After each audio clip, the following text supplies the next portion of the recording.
Mas, irmãos, que bom nós estarmos juntos mais uma vez. Eu sou o pastor Emerson e nós já estamos, olha aqui, na lição de número 9 do nosso terceiro trimestre de 2020, ok? Que bom nós estarmos juntos aí e nós estamos estudando o tema geral da nossa lição, são os princípios divinos em tempos de crise. Nós estamos usando os livros de Esdras e o livro de Neemias para nós podermos aí ter a nossa aula, a nossa lição, tá? E o título da lição de hoje, a lição de número 9, é Como vencer as oposições à obra de Deus. Como vencer as oposições à obra de Deus. E primeiro que nós vamos pensar, a obra de Deus é só a igreja? Tá? A obra de Deus é só a igreja? Não. A obra de Deus ele é um conjunto, certo? E o que nós podemos listar, elencar a respeito desta obra? Nós temos a questão da igreja propriamente dita, nós temos a questão da nossa família, que a família é a primeira grande instituição de Deus, nós temos a questão da nossa vida particular, do nosso relacionamento com Deus, o nosso relacionamento conjugal. Então tudo isso faz parte da obra de Deus. Então, quando nós vamos pensar nessa oposição, nós vamos pensar em tudo aquilo que se opõe ao que o Senhor Deus preparou e projetou para nós, ok? Então é essa a nossa lição de hoje, como vencer as oposições à obra de Deus. O nosso texto áureo diz assim: mas em todas estas coisas somos mais do que vencedores por aquele que nos amou. Romanos capítulo 8, versículo de número 37. Tá?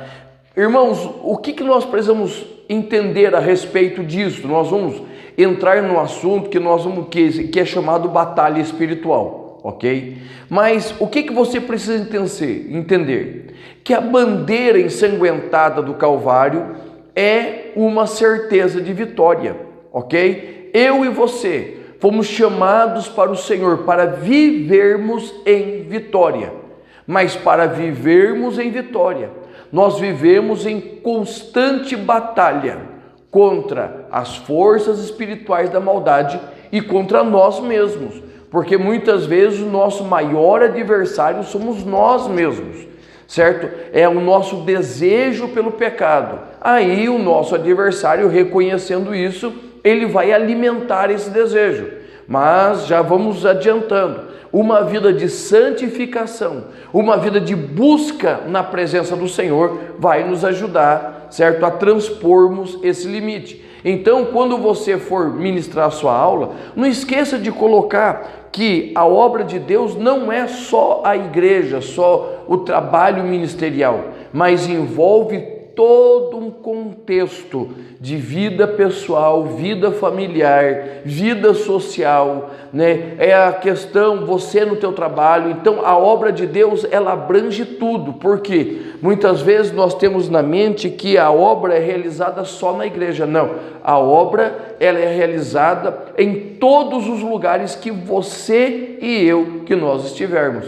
E o texto que o comentarista vai colocar aqui, ele vai dizer sim, que em todas estas coisas, tá? Ou seja, nós já começamos esta pré-aula dizendo para você que é possível e você irá vencer, fato. Por quê? Porque nós estamos debaixo da bandeira ensanguentada daquele que nos amou, ok? A nossa verdade prática diz assim: quando depositamos nossa confiança em Deus, descobrimos que Ele é muito maior do que todos os obstáculos que encontramos, ok? Então, quando nós depositamos no Senhor a nossa vida, a nossa fé, nós vamos encontrar nele solução e graça para vencermos as dificuldades que nós iremos enfrentar. Vamos lá.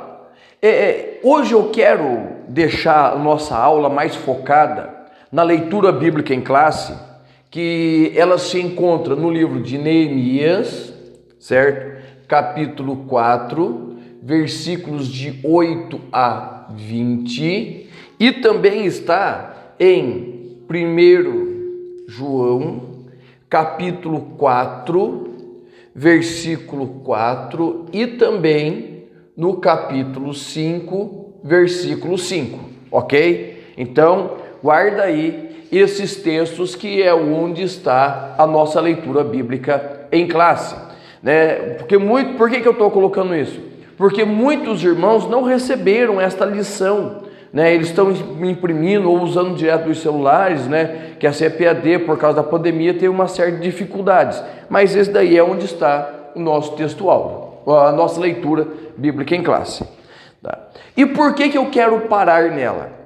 Porque o texto é muito rico para nós, ele é muito rico para nos mostrar o que Neemias, o que os irmãos fizeram para vencer as oposições à obra de Deus. Veja bem, quando nós vamos ler Neemias capítulo 4, versículo de número 8, a Bíblia vai dizer assim: e eles ligaram-se.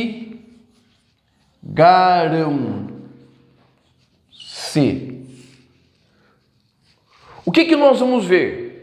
Que os inimigos da obra de Deus, os samaritanos, aqueles que estavam em volta, nós temos falado disso nas últimas lições, eles, quando viram que a obra de Deus estava andando, eles vão fazer uma coalizão, certo? Eles vão se unir. Para quê? Para enfraquecer o propósito, para tentar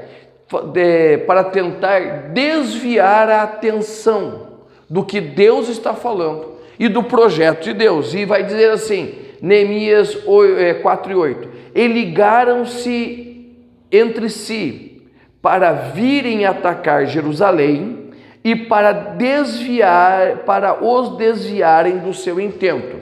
Então, esta união, ela vai ter dois propósitos, certo? O primeiro, que é direto, atacar, certo? Atacar, que é quando o inimigo vem e ele nos enfrenta diretamente, tá? Muitas vezes nós enfrentamos isso em casa, no serviço. O inimigo, ele vem e nos afronta. São as afrontas para tentar parar a obra de Deus. E o outro ponto é quando eles vêm fazer o quê? Desviar. Ou seja, é tirar do foco, fazer com que a pessoa se perca no seu objetivo. Então, no 4:8, nós vamos ver que eles se ligaram, eles se uniram para quê? Para atacar, uma afronta direta. Mas também o que eles queriam fazer? Eles queriam desviar o povo do seu intento. Eles queriam tirar o foco. E nós vimos em lições passadas que por um certo tempo eles até conseguiram. Eles até tiraram o povo da visão que estava. Tá? E muitas vezes isso acontece conosco. Nós estamos focados na obra, no projeto, na família, naquilo que o Senhor quer que nós façamos, e se levantam problemas, se levantam obstáculos. Então eles se ligaram para unir, né? Eles se uniram para quê? Para atacar e para desviar. E quando isso acontece, certo? Aqui é o 4:8, tá? 4:8. No 4:9, Neemias 4:9, Neemias vai dizer assim: nós oramos. Tá? Neemias vai dizer: nós oramos. O que você faz quando as afrontas começam a vir sobre a sua vida? O que você faz? Muita gente se irrita, muita gente corre, muita gente desiste. Neemias vai dizer: nós não, nós vamos orar. Certo? Parece algo muito simples, irmãos, mas a oração tem sido algo que está se afastando de nós. Você vai ver que no livro de Neemias, certo? Livro de Neemias, ele vai colocar muito essa questão da primeira pessoa, nós oramos, Eu orei. E também na questão da primeira pessoa do plural, nós oramos. Ele, em determinados momentos, ele ora sozinho. Em outros momentos, ele convoca todos para orar junto. Por quê? Veja bem, porém nós oramos ao nosso Deus. E o que nós fizemos depois da oração? Pusemos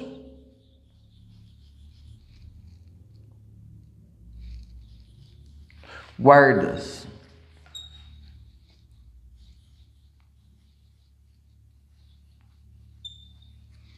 Por quê, irmãos?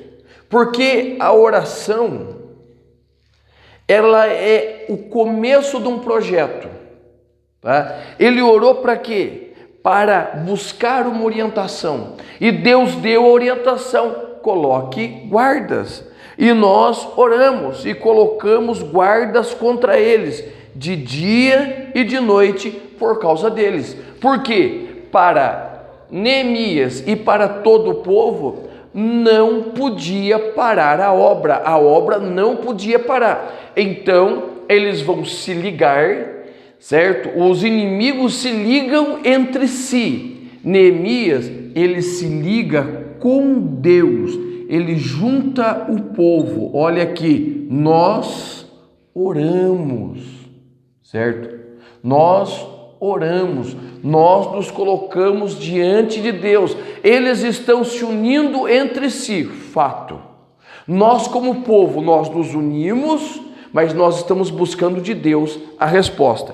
Então, eles estão orando, unidos, mas também eles têm guardas, eles têm pessoas que estão para defender o projeto que eles estão dando continuidade, que é a edificação dos muros, que é blindar a cidade, fechar a cidade para o ataque dos inimigos. Tá, e olha aí, então nós já falamos aí do versículos 8 e 9, agora olha o versículo 10. Então disse Judá: já desfaleceram as forças dos acarretadores, e o pó é muito, e nós não podemos edificar um muro. Então, e isso, irmãos, acontece em todo o tempo. As pressões do inimigo muitas vezes fazem nós perdermos, vamos lá, colocar aqui 4 e 10. Aqui o povo fala que eles perderam a força, tá? Perderam a força. Este perder a força, você pode colocar como perder o ânimo, certo? Perder a vontade. Nós temos conversado com muitas pessoas que nesse período da pandemia eles perderam a força, perderam o ânimo, a vontade de estar na igreja, perderam a coragem de estar no mercado, certo? Eles perderam a força, perderam o ânimo. Por quê? Versículo 11. Porque os inimigos disseram assim, disseram porém os nossos inimigos: nada saberão disso nem verão, até que entremos no meio deles e os ataquemos, assim faremos cessar a obra. Qual é a tática que o inimigo está usando aqui? A nossa revista, certo? A nossa revista, ela vai dizer assim no tópico 2. O inimigo procura atingir a nossa fé, força, fé, coragem, trabalho, tá? E vai colocar aqui 6 tópicos, tá? 6 tópicos no subtópico 2, ele vai colocar 6 subtópicos. Primeiro, o inimigo ataca com a arma do desprezo. O inimigo ataca com a arma do escárnio. O inimigo chama nossa atenção para a imensidade da tarefa. O inimigo usa contra nós os boatos e mentiras. O inimigo usa como arma a astúcia. 6. O inimigo usa como arma as ameaças. Então, o que vai acontecer? Em nenhum momento, os inimigos chegaram a atacar eles nesse trecho. Mas o que acontece? Todo aquele movimento, todo aquele falatório vai fazendo com que eles percam a força, que eles percam a esperança. Mas se você prestar atenção, lá no versículo 12, vamos colocar aqui 4:12, certo? Eles vai dizer assim: e sucedeu que os judeus que habitavam entre eles 10 vezes nos disseram que de todos os lugares tornavam a nós. No versículo 11, os judeus, quem que eram esses judeus?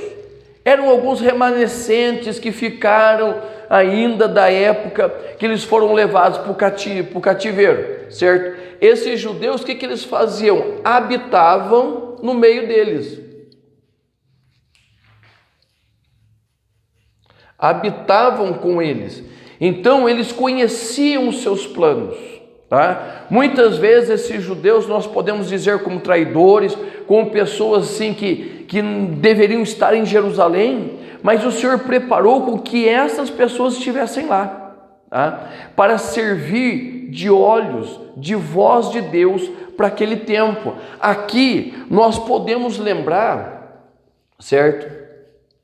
De 2 Reis, capítulo 6, tá? Capítulo 6, versículos de 8 a 12, quando Deus ele usa os sonhos de Eliseu para frustrar os projetos do rei da Síria, tá? Para frustrar os projetos dele. E a Bíblia diz que por algumas vezes eles tentaram atacar, mas o Senhor Deus dava sonho, dava revelação, preparava meios para que o povo de Deus ele pudesse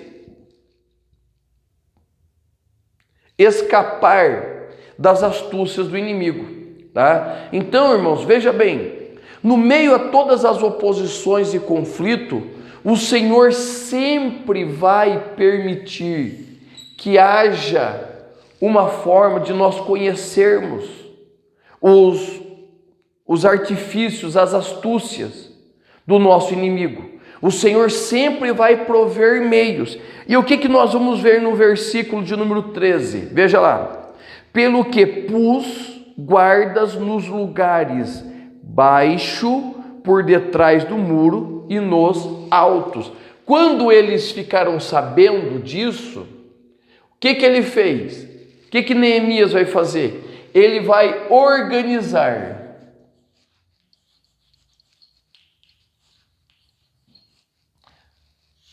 Ele vai organizar a resistência. E esta resistência vai estar nos lugares baixos e nos lugares altos.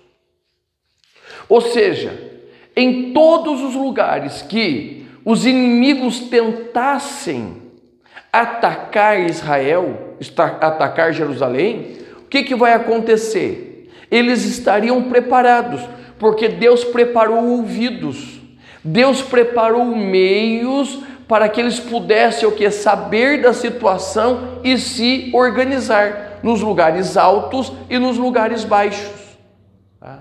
É por isso que o Senhor Deus vai munir a sua igreja de ferramentas espirituais, de dons espirituais. O Senhor vai preparar o seu povo, tá? Com ferramentas para quê? Para que o seu povo possa se defender e se organizar. Nós precisamos, irmãos, entender o seguinte, que toda batalha espiritual que nós enfrentamos, não estou falando dessa batalha espiritual que se prega por aí, amarra a capeta, solta, não, estou falando de preparar a nossa vida para enfrentar as astúcias do maligno, tá? Em oração, em jejum, e aí está falando, nos organizar para ver aonde são os nossos pontos altos, para que nós não sejamos arrogantes, e aonde são os nossos pontos baixos, os nossos pecados, as nossas falhas, porque até mesmo nas nossas qualidades, nós podemos, em determinado ponto, sermos pegos de surpresa e sermos traídos pela nossa autoconfiança. Ou também nós podemos ser afetados pelo nosso pecado. Então é importante nós entendermos que o Senhor deu-se conhecer para quê? Para que o seu povo estivesse preparado. Então vamos lá, irmãos, vamos continuando aí para a nossa aula. Então no versículo de número 13, nós já vimos que o que Neemias fez? Primeiro, ele pôs guarda, ele vai dizer, pus guardas. Tá? Nós já vimos a questão que ele pôs guarda embaixo, pôs guarda em cima, tá? Ele cuidou dos problemas que, daquilo que ele se pôs, pontos fortes e pontos fracos, ele cuidou. Mas ele vai dizer também que ele reuniu 3 grupos, o povo, as famílias e os magistrados e nobres que eram os responsáveis por todo aquele trabalho. E olha só, ele vai dizer assim, versículo 13: pelo que pus guardas nos lugares baixos, por detrás do muro e nos altos, e pus o povo pelas suas famílias, com as suas espadas, lanças e com arcos. Tá? Então, olha só o que Neemias fez. Ele pegou todo o povo e pegou as famílias. E o que ele vai fazer? Ele vai colocar espadas, lanças e arcos. Espada fala do Espírito, fala da palavra, certo? Fala desse confronto direto, algo para combater de perto, oração, palavra de Deus, certo? Esta vida de comunhão com Deus. Mas ele também vai colocar na mão das famílias lanças, vai colocar arco, vai colocar flecha, que vai atingir o inimigo longe, tá? Quando nós vamos ali para o primeiro livro do profeta Samuel, a Bíblia vai dizer que Saul e Jonas, quando vão para a batalha, diz assim, e não havia ferreiros em Israel. Por quê? Porque os filisteus não queriam que as espadas não queriam que existisse espada, e todas as vezes que ia afiar alguma ferramenta, tinha que descer aos filisteus. Ou seja, os inimigos que se opõem à obra de Deus, eles não querem que haja espada, palavra de Deus. Você pode ver, em muitos lugares, os nossos cultos estão sendo trocados por quê? Por cantoria, por movimento, e é teatro, é não sei o que. Irmãos, não sou contra nada disso. Mas nada pode tomar o lugar da palavra. Metade do nosso culto tem que ser destinado à palavra, certo? Aquele combate direto. Como que Jesus, ali no Monte da Tentação, como ele resistiu ao diabo? Cantando? Jejuando? Não, ele já tinha jejuado 40 dias e 40 noites. Ele resistiu pela palavra. A palavra de Deus é a espada de Deus para nós lutarmos, enfrentarmos as dificuldades. E outra ferramenta, outra arma importante é a questão da lança, certo? Lança era uma vara com ponto que você arremessava. A mesma coisa a flecha. São armas de longa distância. Às vezes nós não temos como pelejar frente a frente, porque a Bíblia vai dizer que a nossa luta não é contra carne e sangue, são contra principados e potestades da maldade.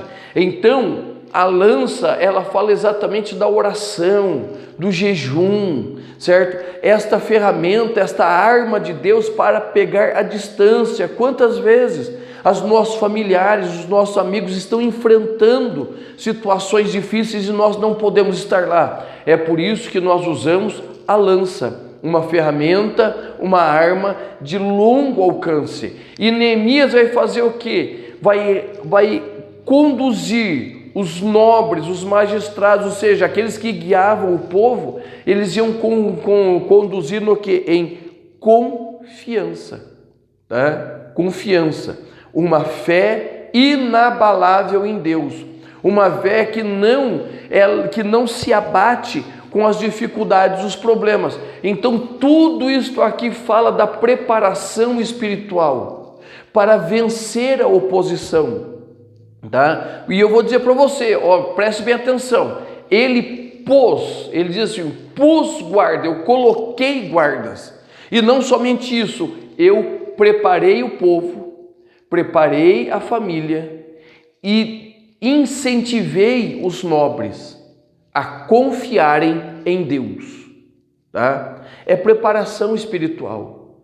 Muitas vezes, irmãos, por causa das nossas lutas, dos nossos temores, da oposição, nós abandonamos tudo isso. Nós abandonamos a palavra, nós abandonamos a oração, nós deixamos de confiar em Deus. Mas a única forma de vencermos é seguindo os passos de Neemias.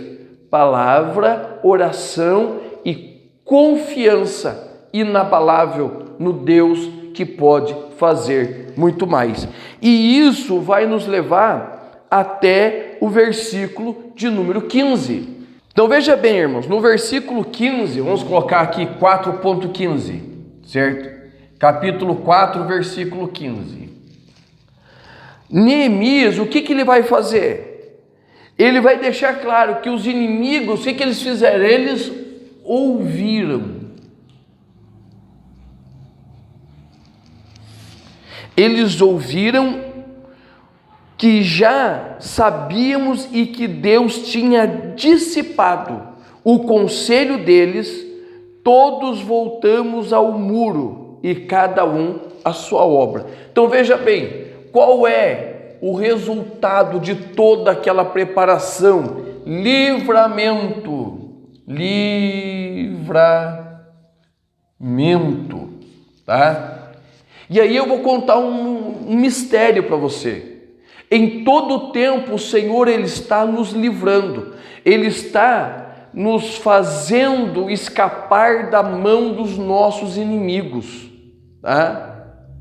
E é aí que acontece o grande problema, aí que acontece o problema das nossas vidas.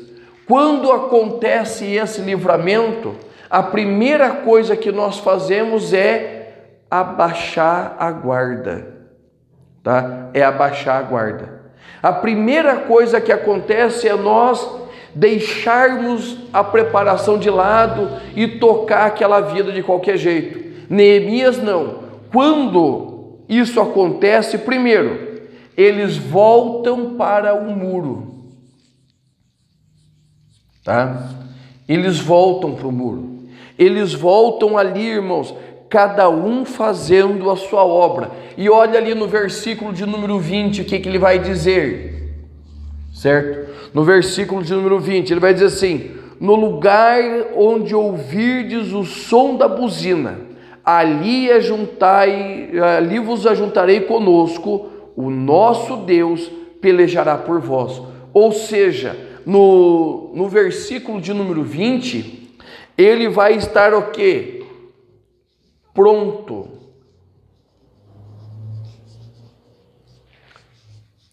para a luta, tá? Ele vai estar pronto. Se o inimigo tentar voltar, ele vai estar pronto. O inimigo, ele vai voltar, porque ele sempre faz assim. Não foi assim com Jesus? Ele esteve lá no monte da tentação, certo? Tentou Jesus por 3 vezes, não conseguiu. Lá no Getsêmani ele volta de novo, certo? Ele volta. Então ele sempre vai voltar. E eles estavam o quê? Preparados, certo? Eles estavam prontos para responder aos ataques do inimigo. E aí, irmãos, é que nós chegamos na carta de João, na primeira carta de João, capítulo 4, versículo 4, e 1 João, capítulo 5, versículo 5. Porque no meio de toda esta questão da batalha de Neemias, nós vamos ter esse resumo que João vai deixar para nós, certo? João 4:4 vai dizer assim: filhinhos, sois de Deus e já tendes vencido, porque maior é o que está conosco do que o que está no mundo. Veja bem, então João, ele vai deixar 3 declarações que vai estar consoante com a ideia de Neemias. Primeiro, nós somos de Deus. Se você aceitou a Jesus como seu único e suficiente Salvador, abandonou o pecado, tem buscado todo dia viver em santidade, você é de Deus. Tá? Você é de Deus. Segundo, você já venceu. Lembra que eu falei que nós estamos debaixo da bandeira ensanguentada do Calvário e que a palavra do Calvário é uma palavra de vitória? Ou seja, nós já vencemos por Cristo Jesus. Vencemos a morte, vencemos o mundo, vencemos o pecado, então nós já vencemos. E o que ele diz ainda? Que maior é o que está conosco do que o que está no mundo. Ou seja, no meio de todas essas adversidades, as oposições, nós já temos um hino para cantar. Nós somos de Deus, já vencemos, e Deus é maior na nossa vida, é maior que o mundo, é maior que as tentações. É por isso que nós encerramos a nossa revista com João, 1 João capítulo 5, versículo 5. Quem é que vence o mundo? Senão aquele que crê que Jesus Cristo é o Filho de Deus.